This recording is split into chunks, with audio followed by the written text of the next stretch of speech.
My name is Lamar Tyler. I'm the creator of Traffic, Sales, and Profit. We help entrepreneurs do three things: drive more traffic, convert more sales, and grow the amount of profit in your businesses. We are back with another amazing interview.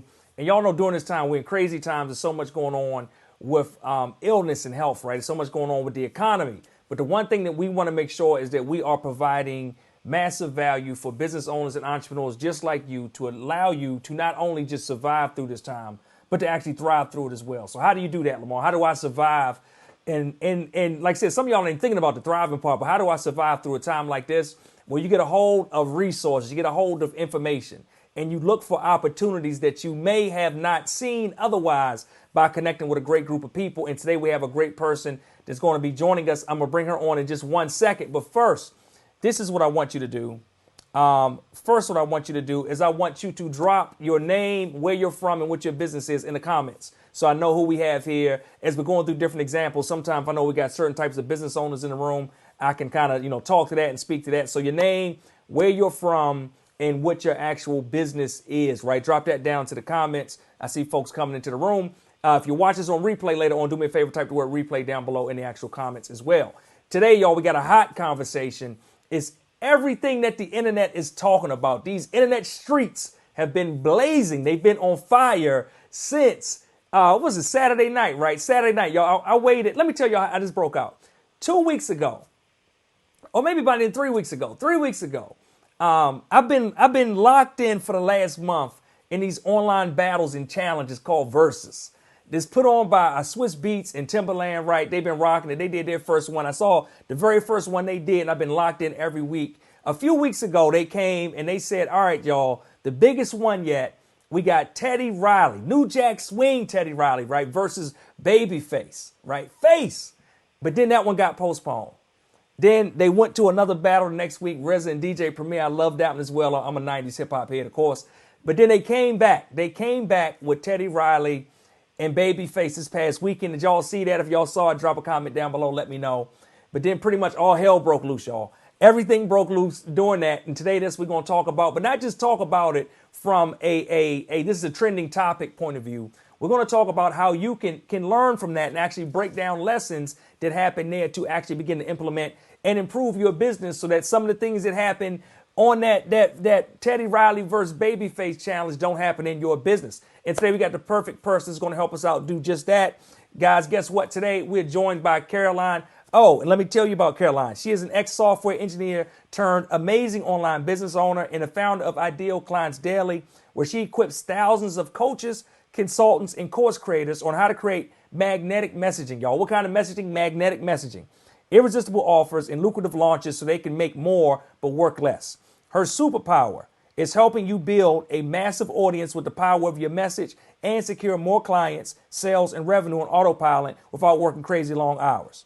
Why is this her passion? Because financial freedom has waited for you long enough, and you deserve to spend more time having fun with your family and your loved ones. And just FYI, when she's not geeking out over the art and science of a profitable online launch, you can find her trying out new recipes with her hubby and kids, doing half marathon training at a sluggishly slow pace, so she says, or struggling to say no to cupcakes after 7 p.m. Hey, guys, do me a favor, right? Show some love in the comments for Caroline. Caroline, let me see if we can bring her in. How are you doing today? Hey, I'm good. How are you? What a grand intro you gave me. Thank you. Thank you. I'm doing good, y'all. So Caroline's a good friend of mine. We go back a little bit. And you dropped a great post in the group today, right? If you guys don't know, because you may be watching this somewhere else, we have an amazing Facebook group called Traffic, Sales, and Profit with Lamar Tyler. I want you in there. But today, Caroline dropped a post in there where you talked about the Teddy Riley versus Babyface debacle and what we can do as entrepreneurs to make sure this doesn't happen to us. Like how'd you come up with, you built an amazing list of 10 things, and we're going to go through that list in a second. Yeah. But what were you thinking about when you saw it? Did you see it live? Did you see just like a replay of it? What were your thoughts around it? Well, listen, I was waiting for that. I was actually on a virtual birthday party on Zoom. And, as soon as it hit 9, I was like, ladies, I have to go because Teddy and Face are, about to spar off. It's so nostalgic to me, their music, because, if we're around this certain age, right, we're grown folks, and that's the kind of music we grew up on, and everything has a memory. So I was really expectant, and I was excited when I came on, and it just went downhill from there. But, regardless, I had a great time. I know a lot of people are complaining because the whole course of a sequence of events was hilarious. And we're not just coming on. See, that's an experience. We're not just coming on to hear the music. We're coming on to see what celebrities are on there. We're coming on to, join in the culture and the community. So we still were able to get that. But there were a lot of business mistakes that I was just like, oh, they could have done this. Oh, don't they know about that? Like, wow, I would have thought they would have known about that. And Right. so I decided to, being a true strategist, I decided to map them out, because the only way that you move forward and bulletproof your business is by learning, hopefully from other people's mistakes, right? They don't always have to be yours, and then fixing those things to some degree. Because if it can happen to them, it can definitely happen to us. Hey, you better say that one more time, Caroline. If it can happen to them, these cats got some bankrolls. Look, as you saw, some of them, they got more people than us, as we literally saw the other night, right? A lot of times they got maybe too many people, but they got that. So I love it. So Yeah. before you even, and I want to just point this out, and guys, this post is in the Traffic Sales and Profit group. You can find it there. But before you even jumped into number one, you say technical demons have no mercy and are no respecters of any entrepreneur. So I think that is just a framework that we all should have before we do anything, and know that, hey, this is just the name of the game, and this comes with it, right? Yeah. I've seen it happen to big, like, speakers, people who've got clout and authority. I've seen it happen to my clients who, have just come in. I've seen it happen to people with big egos. Murphy's Law, that whatever can go wrong will go wrong. So you always have to have a contingency plan. And technology is volatile, right? I'm once a software engineer, always a software, because I used to be a developer for 20 years. So I know how these systems work. And I know there's so many different things that can go wrong. But we're in an age where it used to cost people hundreds of thousands of dollars, right? Free. So we just got to ride on the platforms that we're given. But there's a way to finesse it so we don't come out with egg on our face the way that they did. Totally true. All right, so let's jump into the very first thing. The very first thing you said, right? We're going over, guys, 10 business mistakes to avoid that you can learn from the actual Teddy Riley Babyface battle. Number one was that complexity kills, but simple sells, right? And you talked about the fact that Teddy Riley had mics, he had speakers, he had a green screen, he had a hype, backup dancers. This dude is famous now. I don't know who this dude is. This dude is famous. All these different things going on. Let's talk about that just a minute. Like, how does what we saw the other night actually relate to business owners as well? Okay. Well, listen, Swiss Beats said it best. He said, less is more. You're doing too much. The hits are already made. All you have to do is project them.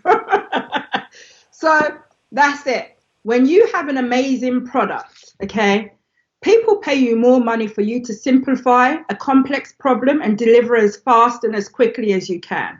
So a lot of times when we're building things online, whatever our business line is, our product, whether it's coaching, consulting, speakers delivering amazing speeches, we feel that we have to complicate things so that we seem to be like, on this higher level of consciousness, and people are like, wow, they're so clever. But, one of my good friends online, Ty Cohen, said to me, clever girl is a poor girl. You see what I mean online? That you need to simplify things, and people appreciate that, and they pay you more money because, they don't like complex problems. They want the easy way in and out. So if we can provide that and allow them to have a great transformatory experience, we still come up winning. So all those extra things that he had, I don't know who advised him on that. Maybe he was thinking it was the same paradigm as a studio setup. I know that he was content repurposing, so maybe it was for that purpose. But for this purpose, especially when you don't own that platform, you just go in bare bones and make sure that you kill it, because we already love their songs. So he doesn't have to prove himself. The songs have already sold us.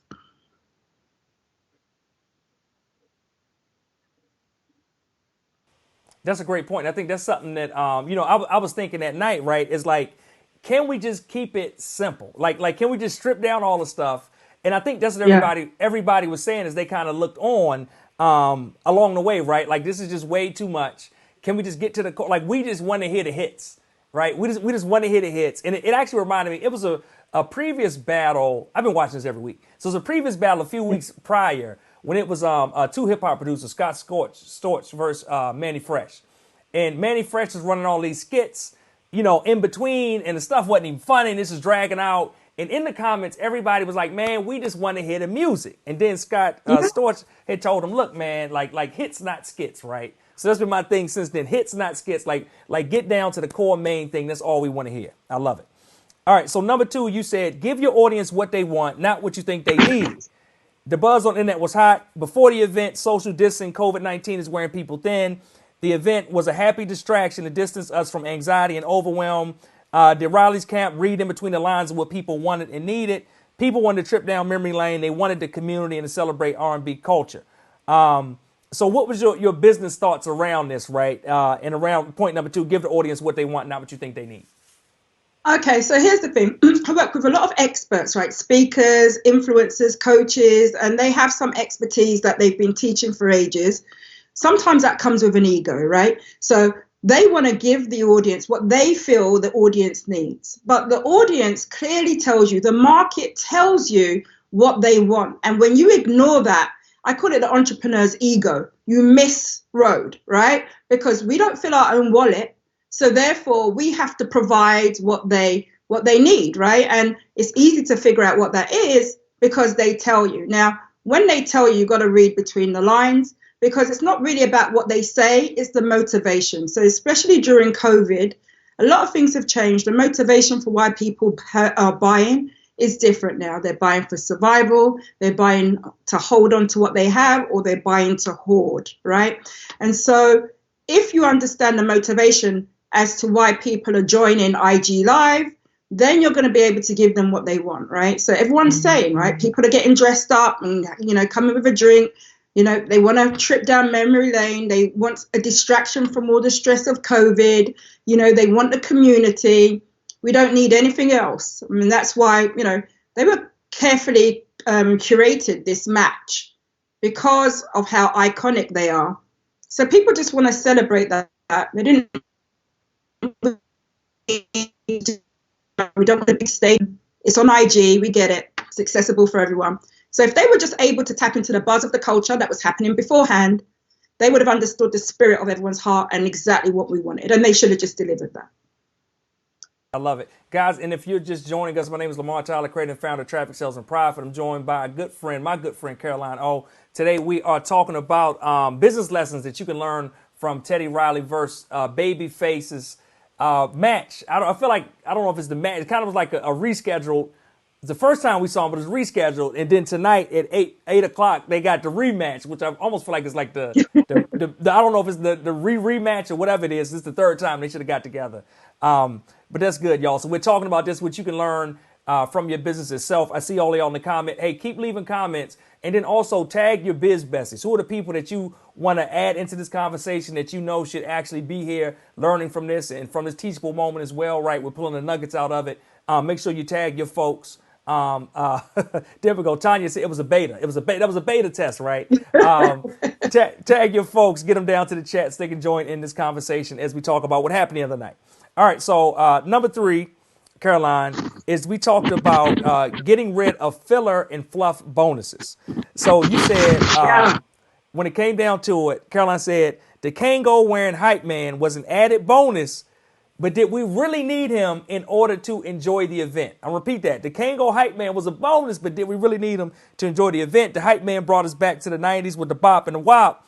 But from the feedback in the comments, the audience didn't appreciate that. So, Caroline, we talk about, it was a lot going on, right? But how can business owners get rid of the filler and fluff in their businesses? And how do we learn that from the other night?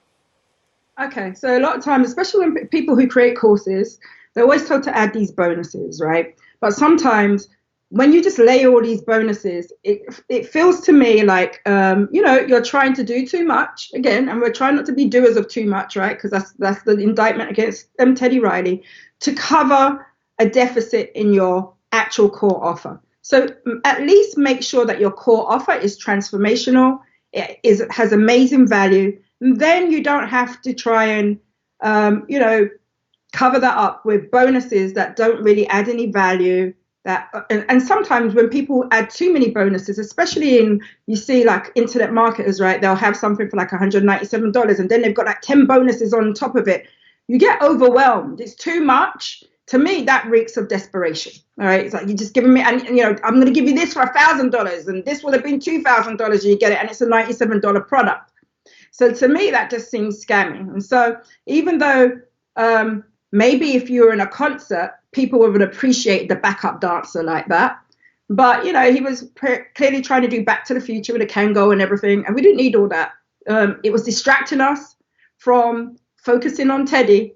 And, it was funny because the celebrities knew who he was because they were calling him out. Like, maybe that's one of their homies.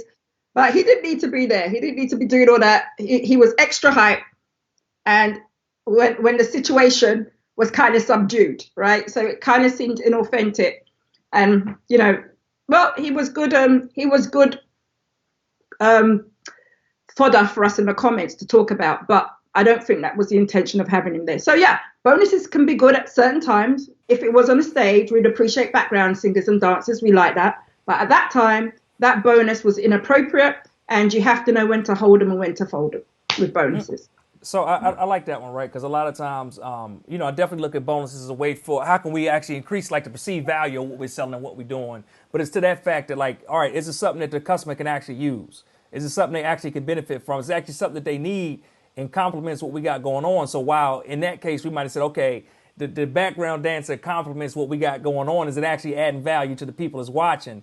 And I think in that case, if anything, it was a distraction because, again, right back to the core thing of what do the people want? We just wanted to hear the music.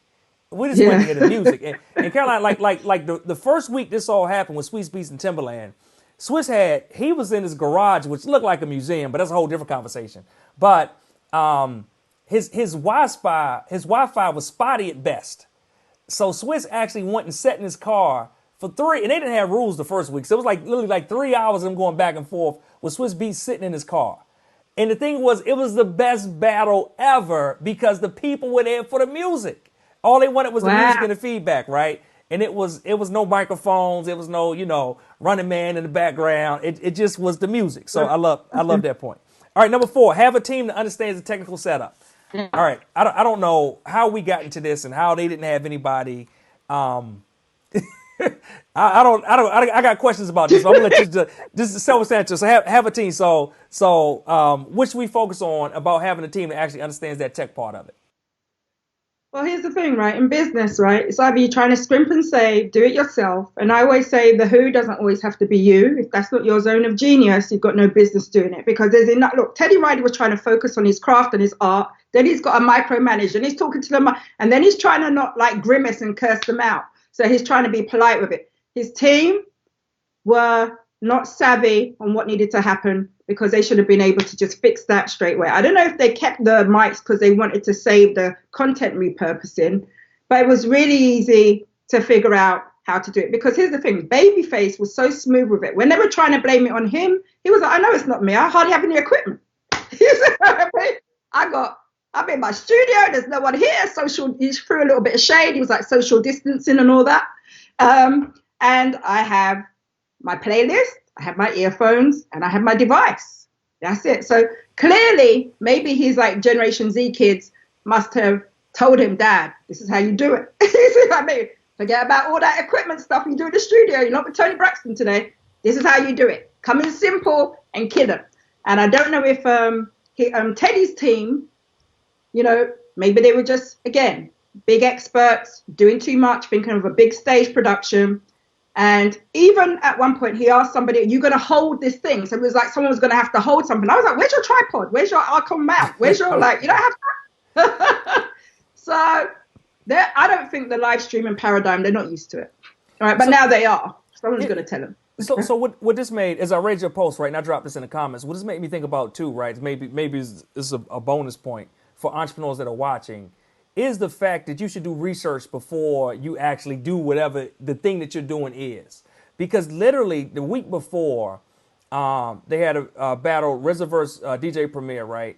RZA did the exact same thing. He showed up. He had, like, normally everybody else is just like they in their home studio or they just sitting next to a speaker. They got their laptop and they ready to go. But RZA had it set up. He had turntables. He was in his living room, had the TV playing, anime cartoons in the background. He had like a whole vibe with the microphone. And as soon as both of them got on together, it didn't work. And the difference was Premiere does enough. I guess he said, hey, man, like the setup you got ain't going to work. The iRig ain't going to work. You need to do this, do that. And eventually they got it straight. But the first 15, 20 minutes of it was brutal. But literally everyone that saw that last week, when we got on this weekend, as soon as we saw him with that microphone, we said, oh, my goodness, here we go again, right? The exact same thing, which could have easily been alleviated if all his team did. It didn't have to be him, right? Because he had enough team, obviously. If all the team did was actually just do some research, right? Entrepreneurs, how can you do research? If you're tasked with an opportunity, you're speaking at an event, you're presenting in front of someone, can you go and look and see what people have done before you? What are some of the things they did right, some of the things they did wrong, and then be able to double down on that? And I think that would have got them past a lot of the issues that we had. Because you said something, Lamar. You said, which are right, because everyone was like, oh, well, you can have lots of microphones and stuff. So what did you think the echo problem was? You were saying you would have just had a device to stream on and then a separate device to play your music from Bluetooth speakers. So this is a great point, right? And I don't even know. This is how research works. I don't even know how it works, but all I know is that they use something called the iRig that allows them to connect XLR or their turntables or whatever it may be into their actual phone, right? And when it's fine, I already knew because I saw it last week. Like went through this whole thing last week. It's fine when one person is broadcasting on their own. And that's why you remember when Teddy Riley was on before Babyface joined, the quality was perfect. Then when Babyface got on, then it was echo, then it was sometime a lag or a delay. So it's these extra connection pieces they use, right, that the technology changes. And it's the same thing where like, hey, I'm testing. Oh, Carol, these are lessons on top of lessons, right? Because if we talk technology, as you know, you got a background in stuff, and I got an IT background. You can't just test by yourself if you're going to be going live with someone else. So when we test, we have to test in the environment that's actually going to simulate what the real deal experience is going to be like. Like it's only a partial test if I'm doing something. It's going to be two of us and I'm doing an interview like this, but I'm just testing by me going alone. I can't say, okay, well, I know we're going to be good because that's not the case. So as soon as he came on, he started having problems. So that was the issue. But what I would have said is, as an event planner, right, we do a lot of events through Black and Married with Kids, through Traffic Sales and Profit, other stuff we've done. An event planner, when I plan events, I always tell folks, at an event, something will go wrong. It is your job to minimize what can go wrong by having contingency plans, by having backup plans, by having something else you can do. And my point is, as a leader, as a boss, whenever I see all of that not working, first I'm telling my team to get it right like he did. If we go in and they still don't get it right, and it's an opportunity like this, 400,000 plus people in there, right? This is like major. Then what I'm going to do is say, okay, y'all, I'll be back. I'm going to take my laptop. I'm going to take my iPhone. I'm going to my bedroom to close the door, and we're going to get cracking with this music. So as entrepreneurs, again, like what is the fallback plan? If you have this great elaborate setup and it doesn't work, what happens next, right? I got this whole little studio setup I'm doing now that I've been doing over the last month. But if it don't work, right, and I get the post versus post interview with Babyface, and we doing all of this, and this camera don't work, or my mic go out. Hey, if my mic go out, I got another microphone sitting right over here that I can jump into. If that go out, hey, I'm plugging that, and I'm talking straight through my laptop, right? If that camera go out, I got a backup camera, and then I'm going like worst case, no matter what happens, I'm going to get this interview, or I'm gonna make whatever I need to happen is gonna happen. Yeah, it can be bare bones. Listen, they could have got a private IG account. Everybody just Babyface and Ryder come in. We good? Let's let it pop like this. We're good, right? And then come out and be confident. But here's the thing. Everyone's blaming my man Teddy Riley, Uncle Teddy, right? I'm Team Teddy. Thing is, Babyface should have shared some of that information because he came in cool and just sat there and let him tag. Babyface trying to win. He's trying to win. Yeah, He's trying to win. He ain't got no time for that. So he was just on his phone scrolling, you know. You know what? This is the thing. He might have been about to tell him, but then when they kept blaming him for his mic being the one with the problems, I think that's when he was like, nah, you know, y'all just gonna find this out on your own. But another thing, Caroline, you know, in addition to the list that I found to be a problem, and I don't think it was on your list, but another thing that I found was that with all those people in the room, right, all those tech folks in the room, that nobody was actually listening to the customer. Nobody was listening to the end user, right? Everyone in the chat was saying echo, echo, echo, echo. He's performing for another 10, 15 minutes because you got 14, 15 people in the room. I'm exaggerating, right? But you got all them people in the room. and literally nobody is paying attention to the most important person in the room, which is the listener.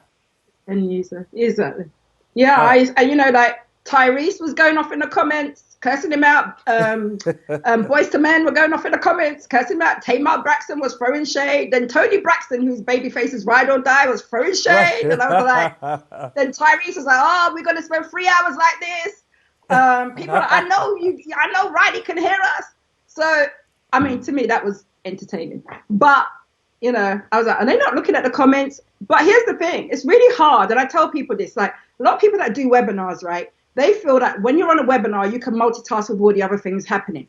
You're singly focused and you're stressed. Yeah. And it's very hard for you to take care of all these other things where you're supposed to be performing your stress. So, yeah, his team should have known what their individual roles were. Everyone was trying to help and jump in and do stuff like that. And he was trying to control it and keep his face.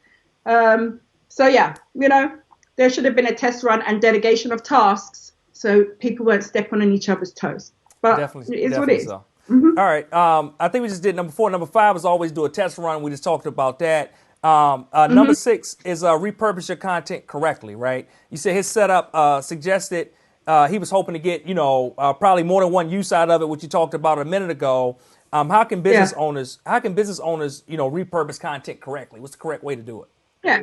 So we're always trying to save time, right? So this whole idea of repurposing, you take one piece of content and you can use it on different platforms. But here's the thing, different platforms have a different etiquette around use. So it doesn't mean that you can just take one piece of IG live streamed kind of content. He had cameras, he was probably going to use it for his website or for something else. And by doing that, he actually lost all the content. So sometimes I see people filming for IGTV, right? And they want to slap it on LinkedIn or want to slap it on YouTube, and it's the wrong, you know, it's in the wrong landscape or portrait. It's not right. It's got the bars around it. Maybe the comments don't look professional. So personally, I don't think IGTV content looks good on LinkedIn, you know, in that natural format. So here's the thing, you content repurpose appropriately, all right? And if it means that you're trying to do too much at once and it's going to mess up the main platform,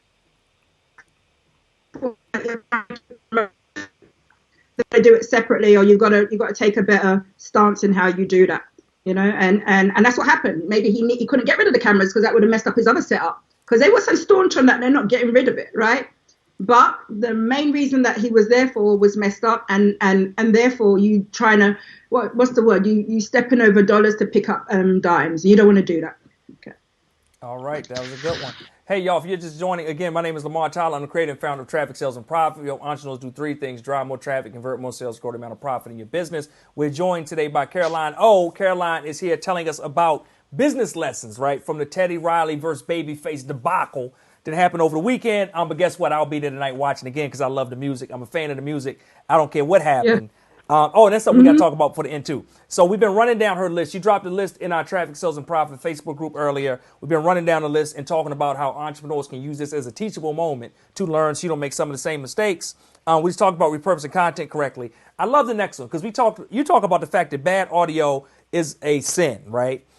Teddy's audio was echoed. And you may get a pass for poor video quality, but people have to be able to hear what is going on. And I thought this is a great point. You know, I got I don't know if you know now, I got a film background. So we've done like 7 full-length documentary films. And when we did a film, it was 2 things that had to be straight, Caroline. The audio, right? We can't have no muffled up, no cracking, no suspect audio at all. The audio got to be straight. And then for that video, we got to have this light, right? Like it got to be lit. So let's talk about that. Bad audio is a deadly sin. Yeah, it was unforgivable, and that's it. Because, you know, I was thinking, let's just try and struggle through and everything. Listen, when Babyface dropped the Every Little Step remix, he was there popping the audio. Someone was like, this sounds like it's in my bedroom, right? He was there, and then he was flossing with it. He was pretending he was driving the car. And then Babyface, every time he tried to come back with all the theatrics, the echo was unforgivable.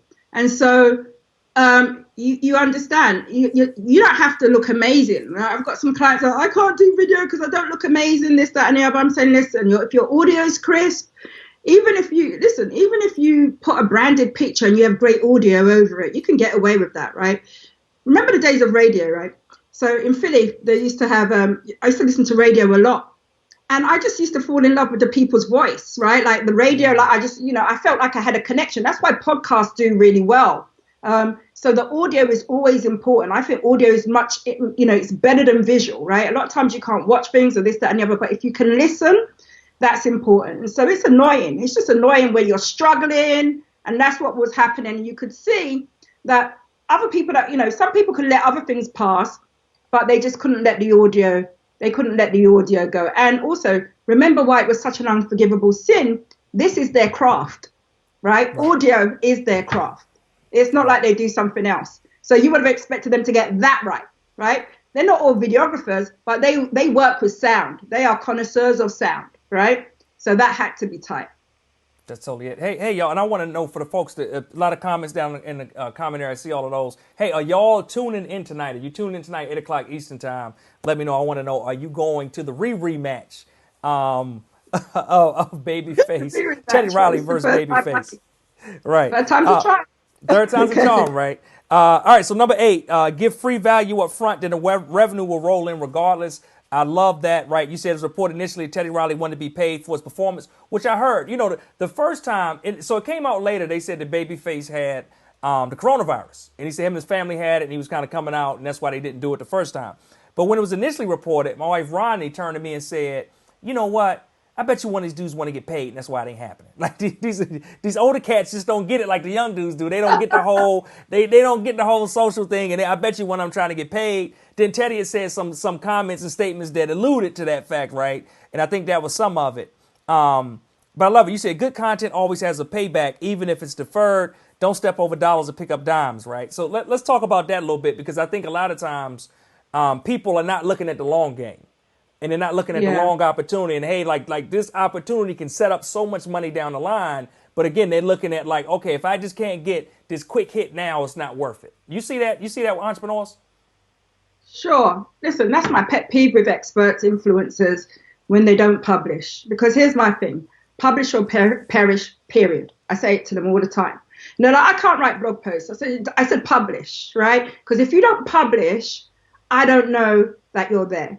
So a lot of times they don't want to pay for it, but you don't get anything if you don't give anything. So the same idea applies, the paradigm applies here. Maybe, and remember, Teddy Riley had been ripped off a lot in his career. Remember when he said that when he did Dougie Fresh, the show, he got paid like basically $25 when he was in high school. And look how legendary that tune is. That tune, listen, even growing up in London as a kid, we would jump into all of this music, right? Okay, like that was what we listened to. Can you imagine $25? So I understand where he's like, no one's going to do me over like that anymore. But things have changed, and I'm surprised that somebody's not. I have a client that actually started creating content and didn't know where it was going to go, and now he has 7 streams of income that's come from creating that free content that he put out there. He didn't design it to be so. He didn't know that what was going to happen, right? So when you give, the return is usually a lot more than you've given out. It's exponential. So look, he would have had all these young kids, right? He will go into download from YouTube, because here's the thing. A lot of these breaks that you hear, my kids will be like, yeah, have you heard this? I'm like, that came from a song before you were even born. They're like, no. Exactly. I'm like, yes. Okay. So now we schooling them on, this is the kind of music that we conceived you to, right? People are going to buy that stuff. Number 2, merch that he can sell. D Nice is selling his merch. I went to his shop the other day, sold out, right? 3, sponsorships and back-end deal. Your audience is your leverage. Anybody who has a large audience doesn't even have to create products. They can leverage that audience and, have other people give them money, branding, sponsorship, affiliates, whatever. And then just his visibility has been like, the resurgence of his status has happened. Like everybody knows who he is. So I'm sure he's going to make 10 times the amount he would have from a deal. And it's just the same thing when people go and speak for free. I say this to speakers all the time. I have a 6-figure blueprint for speakers that you speak for free, but basically you automate your audience. So you take them with you on the back end and you sell them on the back end. So, fine if you don't get that speaking fee, you don't get the 5K, because you can make 10, 20, 100K on the back end. Just give some content out there. So yeah, this was great content that he was putting forward, but he didn't understand the long game. Maybe somebody, he needs a business coach to break that down, a monetization plan. And then, and I think that's the reward of sharing your gift to people. Now, it's not that you can give everything for free. He's not giving everything for free. But yeah, so I was surprised that, I don't know if they asked to be paid or if that was just a rumor. But listen, you can't buy this kind of publicity. Right. And like I said, you look at the opportunity, right? Over 400,000 people in the room. Mm-hmm. And actually, let me go back, because that's 400,000 people at one time. So that's not the actual total lift. Most time, the total viewership is maybe like probably a multiple of 2, 3, 4 times that of people that hop on and hop off. But if you see 400,000 steady at one time, that really shows you the magnitude.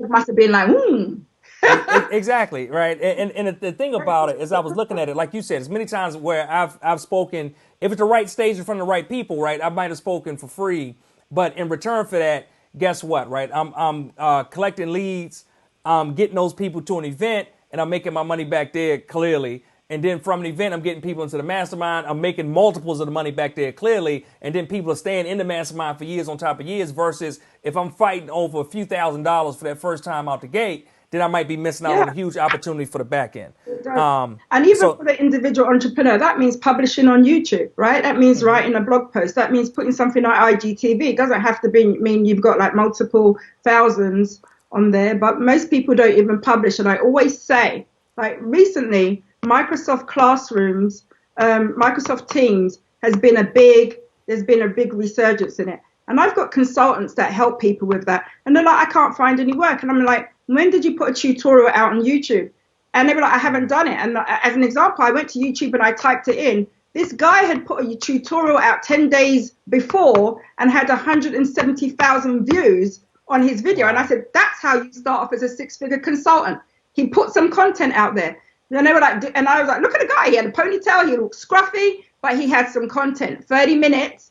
And that 30 minutes of giving is probably going to get him schools asking him to consult, mid-sized businesses asking him to help them set up their stuff. So it all starts with publishing, right? It looks like you're doing something for nothing. Content never comes back void. That's why I always tell my clients it comes back as connections, clout, cash, credibility, contracts, never comes back void. It's going to come back as something. Here we go, y'all. Make sure you jump on it. Make sure you start creating.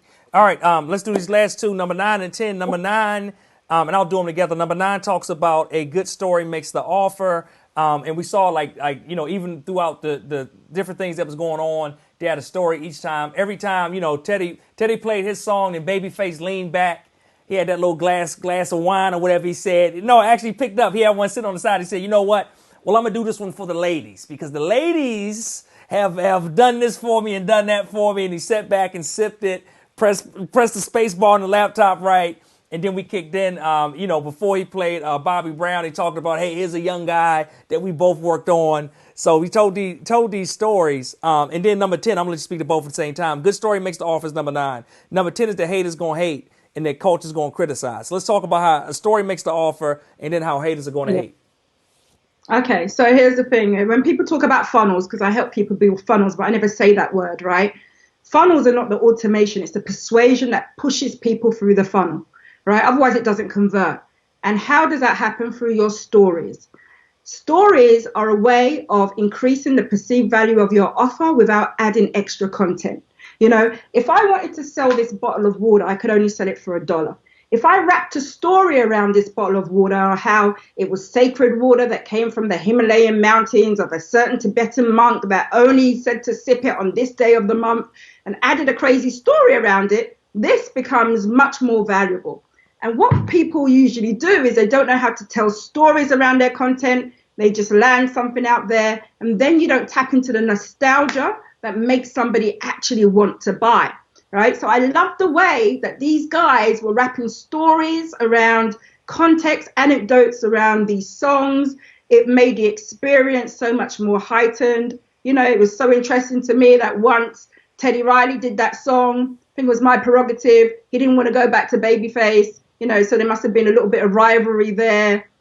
How the show came about. And imagine if they just came there and didn't say anything and just slapped down the tune. So swagger and stories. Babyface was bringing the swagger with those stories, right? It just made it all the more interesting. And then even reading the comments when people were talking about whatever they said, they were remembering where they were or what they were doing at that time. You know, these are all stories. We want to revive stories in our own hearts. We want to relate to other people's story. And that, even on a webinar, right, that's what makes people buy your stuff. If they can see themselves in your story, it becomes more relatable. And then the offer that's connected to the story is something that they need. But if you don't do that, that's when your sales tank, right, because it becomes very flat. Mm-hmm. So you've got to add that, right? You've got to speak to people's hearts. When you connect with people's hearts, they want to buy. And the second thing is what I said is like, you know, the hater's going to hate. Here's the thing, right? Even if that thing went perfectly, memes were going to come out of it. Because that's what we do. We're in meme culture. We're going to meme you to death. Okay? So you never know when you're about to become a meme, right? Some people were like, oh, my goodness, he's never going to live this down. It's such embarrassment. His ego must be hurt. Here's the thing. It might seem a little bit much now, but it's all good, right? Because no publicity is bad publicity. It shows them to be human beings. We're able to listen. We like to talk about stuff, right? Mm-hmm. I mean, everyone's on lockdown, right? This is some good cultural banter to go over. So people are enjoying that. So Black Twitter, they need something to talk about. They lit up. Facebook lit up. But here's the thing. Imagine, right? I have a lot of clients who are scared of putting things out in perfect action. They're not acting in that. They're waiting for things to be perfect. They've got a typo on their sales page. You know, they go into a connection, right? If it's not perfect. And money loves speed, right? So if you wait for everything to be perfect, you're going to miss the boat. You know, even with content, right? Money loves speed. You can't be talking about what's current today 3 weeks down the line when you've got a proofreader and a copywriter to take care of everything. So imagine if those guys kept their gift from the world because things were not perfect, right? We want to have all these amazing tracks, all these amazing songs, all these amazing hits. Probably some of our kids wouldn't have been born because they were like, I don't know if this is perfect. I don't know, right? So you could tell that they're both perfectionists. But at one point, you have to put something out and you can't let the fear of failure stop you. And then when you fail fast to succeed faster, right? And that's it. You get up, you dust yourself off, you keep going. You know, they came on, they apologized. They said, we're going to get it right for you. And let's go, right? Let's hopefully this time they're going to get it right.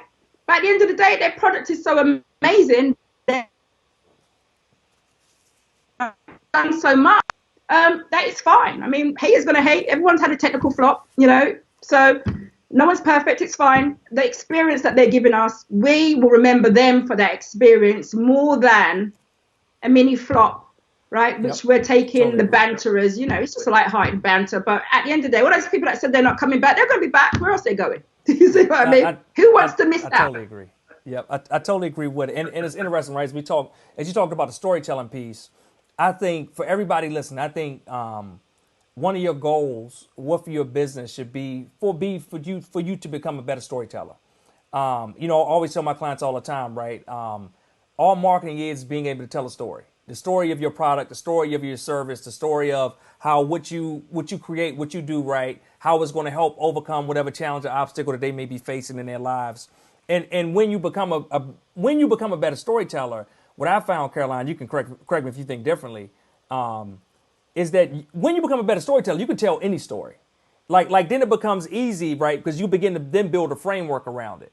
And once I got a framework built around it, then if I'm telling a story on a Facebook Live, it's not hard for me to transition that to then tell a story through email, or then tell a story when I'm speaking from the stage, or to tell a story when I'm talking to somebody one-on-one at the PTA meeting when they ask me what it is that I do.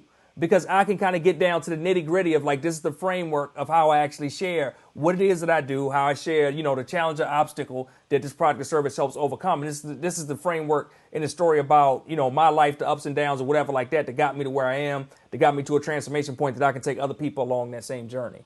And so I just encourage like all of you guys watching, like learn how to tell a story, learn what your actual story is. You know, how can you communicate the stories of clients, of customers that have use your product or services and love them to be able to move on. So I love that point, and I definitely love the point about the haters. Go and hate, you know, let those folks motivate you. Guess what? The thing is, this is what I think some people lose sight of on the internet sometimes because they think it really matters. at the end of the day, Teddy still got all them hits. You know what I mean? It ain't a meme that we can do that's going to stop that dude's royalties, his publishing checks. He's still in the studio creating something. And right, if anything, like you said, right, all publicity is good publicity. If anything, this has created, the challenge itself created an entirely different level of visibility, because a lot of new people are going to be exposed to the music of both of these giants that me and you may know, but we don't know. And actually, in every challenge, even with the giants and their fans, there's music that comes out every time where people are like, I didn't know you did that song. We even saw that twice from Babyface. Babyface told Teddy Riley twice with the show with one of the other songs. Yeah, he did. He wrote that. I'm like, I didn't know you wrote that.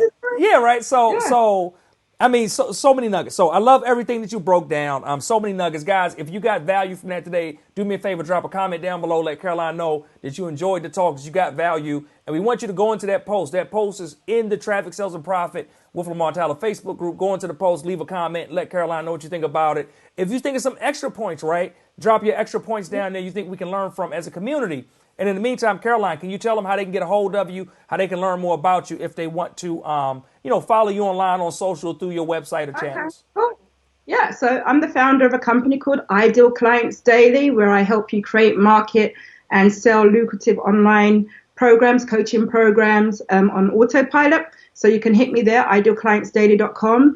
Hit me on Instagram, idealclientsdaily.com. On Twitter, online bizwiz. I'm on Pinterest. YouTube, Ideal Clients Daily, and just drop a comment and tell me what your favorite Teddy Riley song is. If you're Team Riley or Faith, I'm Team Teddy Riley. Nostalgia is making me stick to him. He couldn't do anything wrong. It's the nostalgia. See the story. Babyface might have some. I didn't know he did the Faith Evans song, but it doesn't matter. Still Riley, and that just shows you that brands, right? Brand loyalty is a big thing, right? So yeah, find me on Ideal Clients Daily. You can, slide into my DMs if you've got any questions to ask about this kind of stuff. And it's been a pleasure to be on, Lamar. Appreciate you. Thanks so much, Caroline. I was about to ask you who you would. You already said you would Teddy. Y'all, let me know in the comments who you would. You would Teddy Riley. You would Babyface. It's going to be interesting. Like I said, I'll be tuning in. It's interesting because I want to see two things. One, I want to make sure that Teddy Riley don't play them same 3 songs again. Because he didn't play, I can't for a third. He didn't play the same 3 songs twice. So, and what I will say is, I feel like team is crazy. They let him do that. That means that's sabotage. And right, and I feel like he lost all 3 rounds when he played all 3 of them songs. So he need to switch it up and do something else. I do have, from a musical perspective, I do want to know. Folks don't know, right? They play 20 songs, so I play one, you play one, right? I play one, you play one, and the audience kind of judges who wins every round. And then at the end, the audience just, everybody has thoughts and arguments about who won. But what I will say is that Teddy Riley got some Michael Jackson hits in his bag. I'm waiting to see, do the Michael Jackson hits, are you rolling those out? It's like 3, 2, 1, the last 3, do they get mixed in there somewhere? But Babyface got some monsters. Babyface, Tony Braxton. Too many ballads for me. That's what I associate him with. So I want some hits that I was on the dance floor with. I don't want the slow jams. I'm like, okay. Hey, but let's see, because he's Babyface, there would be no Usher. Okay? Right. People couldn't believe how crazy Tony Braxton was going in the comments. But I was saying she going crazy because she's trying to get to her songs. Like Babyface got a lot of them Tony Braxton hits. His face, in the background. So she's trying to get, because with all of these battles, like Caroline said, the whole part about just showing up with all these battles, what the musicians, the producers, the writers are saying is that once those battles are over, so many people are exposed to their music that their entire catalog is getting lifted. That people are buying the tracks, people are streaming the tracks. Oh, wow. That's why Tony was on there like, yeah, let's do this, because she's like, let's get to it. Like, hey, unbreak my heart, right? She's like, we need to get to it. So that's exactly what it is. All right, y'all, we'll catch y'all in the group, right? Want to make sure you guys got some value from this. Hey, let us know if you enjoyed it or not. It's our first time doing something like this again. Caroline, what team is Blackstreet on? That's Teddy Riley. That was my jam when I was at university, right? So yeah, Blackstreet, Teddy Riley all day. Teddy Riley he ain't rolled out the Blackstreet yet, right? Rex and he got some bangers. There's gonna be some bangers coming, so we got some good stuff. But all right, again, Caroline, Okay. thank you for joining. Hey, everybody watching, again, I appreciate you guys for joining and tuning in. We're making sure we bring you value every single day. So make sure you tune into the group every day. And I want to remind you that tomorrow, April the 21st, here in the Traffic Sales and Profit Group, or in the Traffic Sales and Profit Group, you need to join if you're not a member. We're doing our TSP 7-Day More Sales Challenge. I want to help you get more sales in your business. My goal is that none of you get left behind. During all this crazy stuff going on, at the end of it, we want you to be still standing. All businesses will not be here, but I need to make sure all of you in TSP are. And I want to just ensure that you are not only just surviving through this, that you are thriving with your business and with everything you do. Again, my name is Lamar Tyler, creator and founder of Traffic Sales and Profit. I appreciate you, and we will see you next time here in Traffic Sales and Profit, TSP. Have a great day.